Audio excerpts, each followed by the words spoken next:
নমস্কার, সবাই কেমন আছেন? আশা করছি সবাই খুব ভালো আছেন আর আমিও ভালো আছি। ড্রিম লাইফ বিউটির আরও একটি নতুন ব্লগে আপনাদের সবাইকে জানাই স্বাগত। সকালে রান্না বান্না কমপ্লিট হয়ে গেছে আর তারপর চলে আসলাম ঘরে। আর ঘরের বিছানাটা এখন গুছিয়ে নেব। ওরা এইমাত্রই ঘুম থেকে উঠলো আর আজকে ভাবছি বিছানার চাদরটা একটুখানি পাল্টে দিই। বেশ কয়েকদিন হয়ে গেছে, ওই 6-7 দিন তো হয়েই গেছে বিছানার চাদরটা পাতা রয়েছে। আর বাড়িতে বাচ্চা থাকলে অল্প দিনেই বিছানার চাদর নোংরা হয়ে যায়। তো আজকে বিছানার চাদরটা পাল্টে দিলাম। আর আজকে যে চাদরগুলো বেরোবে সবগুলোই একদম ভিজিয়ে রাখবো। সাথে সাথে কেচে না দিলে না অনেক জামা কাপড় একসঙ্গে জড়ো হয়ে যায়। আর তারপর যখন একসঙ্গে অনেক জামা কাপড় হয়ে যায় তখন কাচতে কিন্তু খুবই অসুবিধা হয়। আর এদিকে দেখুন 3টে বালিশের কভার নতুন নিয়ে এসেছি, সাদার উপরেই নিয়ে এসেছি। কারণ সাদার উপরে যে কোনো জিনিস না খুব ভালো লাগে, বিছানার চাদর বলুন, বালিশের কভার বলুন বা 5 বালিশের কভার বলুন। সাদা রং এমন একটা রং, যে কোনো জিনিসই ব্যবহার করুন না কেন সেই জিনিসটা ভীষণ উজ্জ্বল দেখায়। তো যাই হোক, এদিকে আমি বালিশের কভারগুলো পাল্টে এই যে নতুন বালিশের কভারগুলো পরিয়ে নিলাম।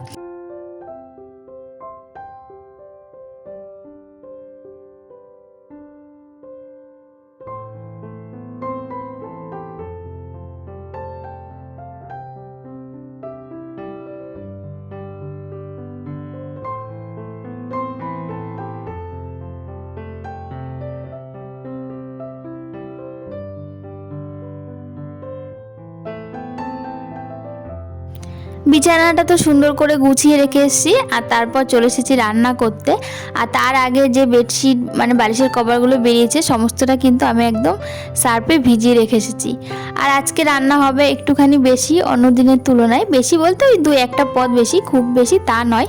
আজকে মা তার বান্ধবীকে নেমন্তন্ন করেছে দুপুরে আমাদের বাড়িতে।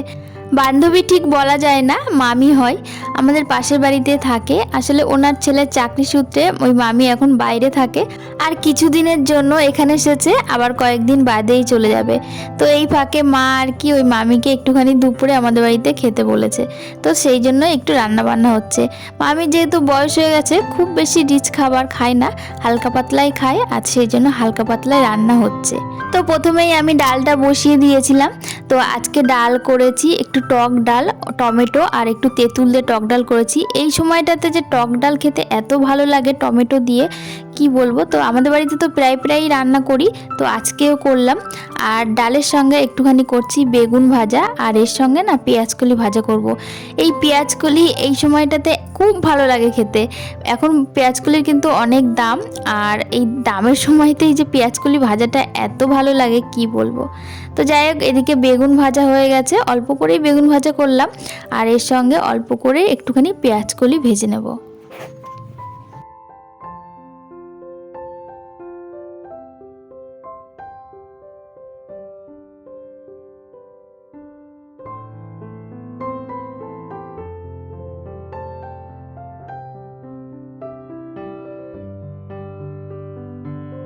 আজকে রান্না হবে ইলিশ মাছ, তার জন্য সর্ষে আর পোস্তটা বেটে নিচ্ছি।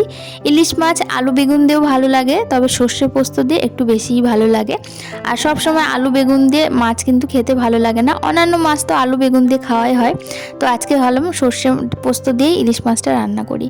তো একদিকে আমি টুকটুক করে ভাজাগুলো ভেজে নিচ্ছি। ভাজা তো কড়া জালে ভাজা যায় না, আস্তে আস্তে জাল দিয়ে তারপর ভাজাগুলো ভাজতে হয়, তাহলেই খেতে ভালো হয়। তো সেই জন্য ওগুলো আস্তে আস্তে ভাজা করছি আর এদিকে আমি সর্ষে আর পোস্তটা বেটে নিচ্ছি।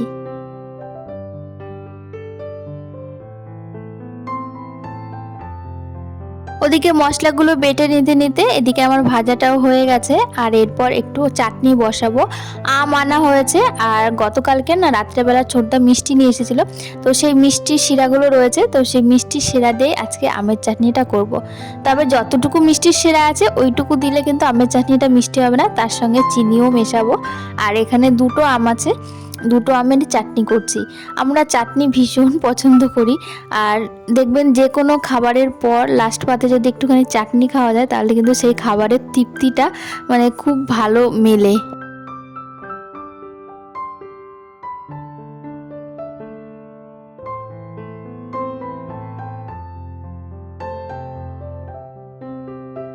ওদিকে চাটনিটা নামিয়ে নিয়েছি আর এবার মাছটা রান্না করব। মাছের মধ্যে সর্ষে পোস্ত বেটে দিয়েছি, তার মধ্যে একটুখানি জিরের গুঁড়ো আর কাঁচা পাকা লঙ্কা এগুলো তো বেটে দিয়েছি, সর্ষের তেল লবণ হলুদ দিয়ে খুব ভালো করে একটু মাখিয়ে নিয়েছি। মাখিয়ে নিয়ে কড়াইতে তেল দিয়েছি, তার উপরে জিরে ফোড়ন দিয়েছি, দিয়ে এবার মাছগুলো দিয়ে নিচ্ছি।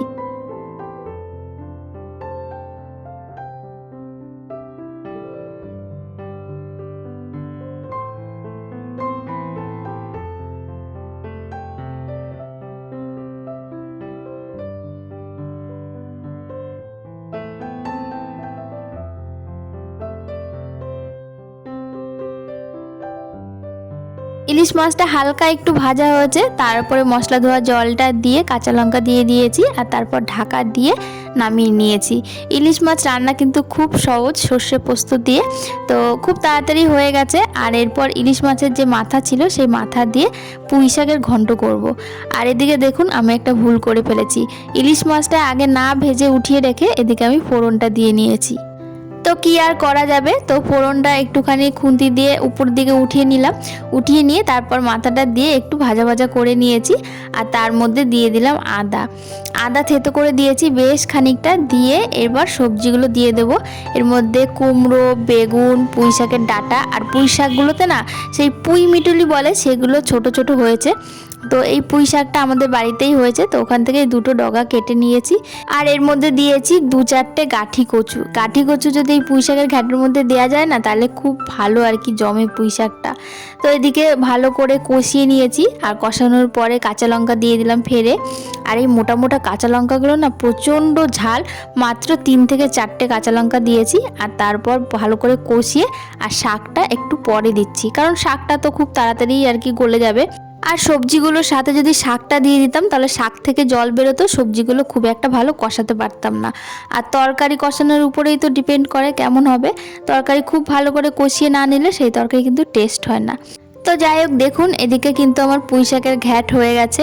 লাস্টে কিন্তু বেশ খানিকটা চিনি দিয়েছি আর একটু ভাজা মশলা দিয়েছি। আর এবার পুঁই শাকটা নামিয়ে নেব। আর পুঁই শাকে কিন্তু এক ফোঁটাও জল নেই, একদম শুকনো শুকনো করে রান্না করেছি।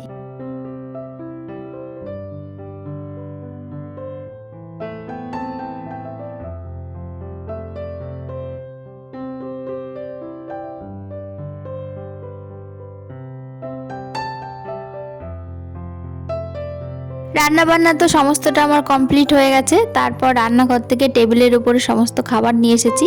আর চলুন ফাইনাল লুক আপনাদের একবার দেখিয়ে দিই কী কী রান্না হলো। প্রথমেই তো ভাজাগুলো দেখিয়ে নিলাম, আর তারপর টক ডাল, আর এখানে রয়েছে আমের চাটনি, বেশ একটু ঝোলঝোল করে, খুব একটা ঝোল রাখেননি আবার একদম যে শুকনো শুকনো তাও না। আর এখানে রয়েছে ইলিশ মাছের মাথা দিয়ে পুঁই শাকের ঘ্যাট, আর এখানে রয়েছে সর্ষে পোস্ত দিয়ে ইলিশ। মা এদিকে ছেলেকে খাওয়াতে বসেছে, ও ওদিকে খাচ্ছে, আর এবার আমি যাব স্নান করতে।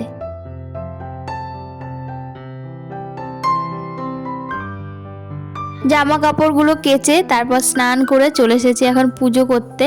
আর আজকে তো মা ছেলেকে খাইয়ে দিয়েছে, তো আমার বড় একটা কাজ মা করে দিয়েছে, কারণ ছেলেকে খাওয়াতে বসলে না বেশ অনেকটা টাইম চলে যায়। আর মা আজকে সেই কাজটা করে দিয়ে আমার অনেকটা সময় আর কি বাঁচিয়ে দিয়েছে। তো যাই হোক এদিকে আমি পুজোটা করে নেব। আর ঠাকুরের থালা বাসনগুলো তো নামানোই ছিল, তো সেগুলো মেজে নিয়ে আসলাম, আর ঠাকুরের সামনেটাও ভালো করে মুছে নিয়েছি। তো এবার পুজোটা করে নেব। এখন এই টাইমটাতে জানেন তো আমাদের গাছে একদমই ফুল ফোটে না, আর যে 2-1টা ফুল ফোটে সেগুলো থাকে না, ওই রাত থাকতে সবাই এসে নিয়ে যায়, আমাদের জন্য আর কিছুই পড়ে থাকে না। আর সেই জন্য এই টাইমটাতে ফুল কিনেই পুজো দিতে হয়।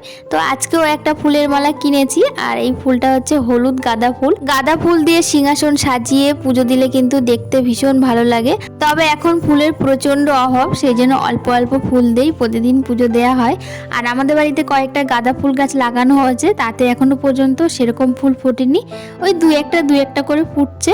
আর যখন ফুল থাকে না তখন ওই ফুলগুলো তুলেই ঠাকুরকে দেয়া হয়। তো চলুন এদিকে আমি পুজোটা করে নিই, আর আজকের ব্লগ এখানেই শেষ করছি। আজকের ব্লগটা আপনাদের কাছে কেমন লাগলো অবশ্যই কমেন্টের মাধ্যমে জানাবেন। যদি ভালো লাগে একটা লাইক করে দেবেন, আর আমার নতুন বন্ধুরা অবশ্যই চ্যানেলটি সাবস্ক্রাইব করে রাখবেন।